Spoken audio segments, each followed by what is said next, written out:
Now, most of us dream of the perfect paradise. I'm going to start by taking you to my paradise. This is what the weather looks like when you wake up in the morning. This is how you get to work. And once you're done working, this is how much you pay in income tax. Well, then again, you're thinking, paradise, it can't all be about work. So let me take you to a day at the beach in paradise. Something's missing? Friends, right? This is probably what your neighbor is going to look like. Because in this place, there are more pigs than people. Now, if you're thinking, my God, if this is paradise, I don't want to go. Let me tell you something about this place that might make you change your mind. The paradise is called Denmark. It is the country I was born in and where I lived for the first 18 years of my life. It also happens that the Danish people are amongst the happiest people in the world. Yes, despite the bad weather, the high taxes, and the many pigs, the Danish people express being very content in life. They have what we call a good base of well-being. The Economist started measuring happiness more than 40 years ago, and ever since, Denmark has come on top of the list of the happiest places to live in the world. When United Nations came out with the first World Happiness Report in 2012, Denmark was again number 1. So what makes the Danes so happy? Well, there are many reasons, but I'm going to talk to you primarily about 3 things.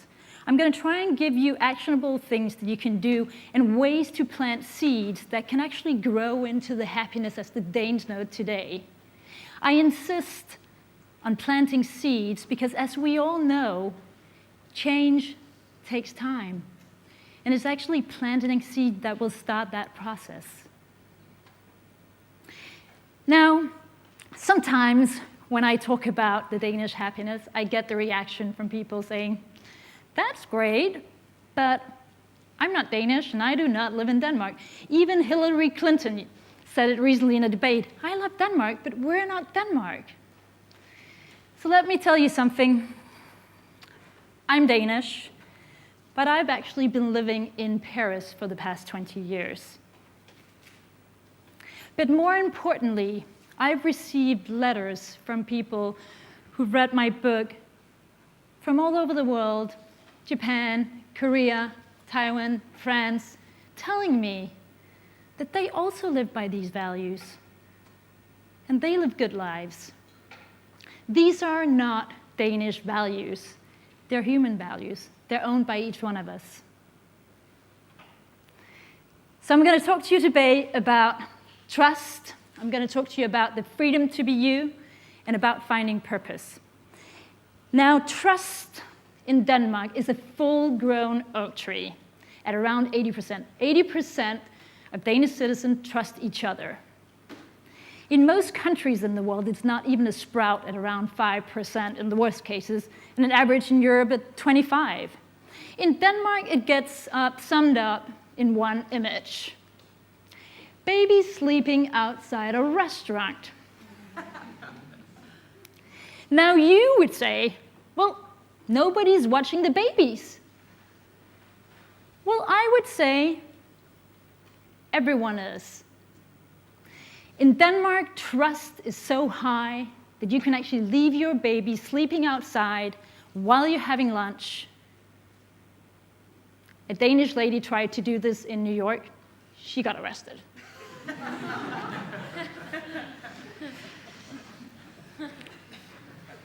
Now, trust really comes down to something quite elementary. If we want to live in a world of more trust, in a community, have a group of friends with trust, it's going to have to start with you. The first seed that you can plant is to be a trustworthy person, and as much as you can to show trust in others. This actually starts in a very elementary place. It starts by simply doing what you say and saying what you do. So what do I mean by that?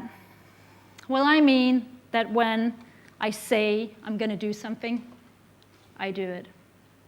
And if I don't, I say it. The root of trust is as simple as this. Now, I've traveled to some of the countries in the world with the lowest trust, and I always say, if you want to live in a community or a world of more trust, be a trustworthy person. Show trust in others. And this applies in tons of ways in our everyday lives, from telling a friend that you're going to help him with something and actually showing up, or agreeing with a colleague that you're going to do something and actually doing what you agreed on. And if you change your mind, say it. I can take this to an even bigger scale and talk to you about the Nobel Prize winner Muhammad Yunus, who created Grameen's Bank in Bangladesh, a country with 5% trust. He gave loans to thousands of people without guarantee. 95% of them were paid back. If he can do it under these circumstances, it should be an inspiration to all of us. Trust is actually a choice made by each one of us every day. Saying that this and that person is not doing it is, in my world, not a reason not to apply it to yourself. We can actually choose to be part of the team fostering a world of more trust. Now, the second seed is the freedom to be you. This is actually also about trust. It's about trusting yourself to be you. In Denmark, the main purpose of education is to develop the personality of the child. We teach our children that no matter what they're good at, it's important to society. You are not rated a better human being because you're good at math or foreign languages. You can actually be top of the class in creativity or cooking. No matter what your talent is, it's important. Be valued. Now, this gives the young Danish people an extraordinary base of actually choosing a life that corresponds to who they are. Because they're taught in an early age that no matter what that role is, it's important to society. Now, let me tell you a little story. A few months ago, I had dinner with some friends in Denmark, and a lady looked particularly happy that night, and she explained to me that she was so happy because her son finally figured out what he wanted to do in life. And I said, well, so really? She's like, he's jumping out of bed, going to school every morning. It's wonderful. I said, so what is your son studying? He said, he's studying techniques and logistics. I said, well, that's great. What will he do after? And she looked at me and she said, and she smiled. She said, he'll be a garbage man. Now, admit that some of you might be thinking, what parent would really be happy that her son wants to be a garbage man? But guess what? This is actually where part of the key to this whole big question lies. When you're free to choose what you want to do in life without other people judging you, and this includes, by the way, parents, who very often project their own ambitions on their children. What could possibly bring more value to your own person than to have your child being a mirror effect of yourself? The mini-me. Now, some people might argue, well, the educational system doesn't work that way in my part of the world. Maybe not. But you are still free to choose how you react to other people's choices of being themselves. It is still your choice not to judge, but to encourage and support other people's choices of being themselves. When it comes to your choice and your freedom to choose your life, I'm going to go back to my seeds of happiness. Because sometimes, and I would say actually most of the time, we are not free. We have tons of responsibilities, paying rent, school fees, having committed to a big project that we need to finish. Now, I know this because most of the choices that I've made in my life have started with me actually planting a seed that has gradually grown into something that I could choose. The only reason why I am here in front of you today is that I planted a seed 2.5 years ago when I started writing my book. After 18 years in the corporate world, I only left my job 3 months ago. And to be honest, while the seed was growing, I didn't know where it was going to take me. But knowing and thinking about that I had planted it made me feel happy. The point is that if you don't plant any seeds, you're sure that nothing will happen. It doesn't actually matter how long it takes for your seed to grow. What matters is that you have become closer to becoming you. This alone will actually add significant well-being to your lives. So what can we do? Well, we can spend time figuring out when we stop being ourselves.